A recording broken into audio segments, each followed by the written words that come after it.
آیه 58 سوره یاسین چقدر زیباست. خداوند می‌فرماید و سلام قول من رب رحیم، یعنی از جانب پروردگاری مهربان به آنان سلام گفته می شود. چی قشنگتر از این که فرمان روای جهان بهت سلام میکنه.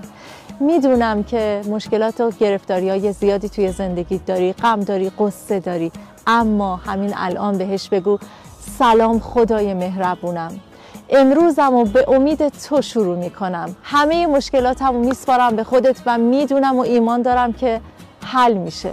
الهی به امید تو. سلام خدا، اومدم باز واسه راز و نیاز، دل من گرفته انگار کمی باز، من دیوونه رو باز یکم بساز. آهای خدا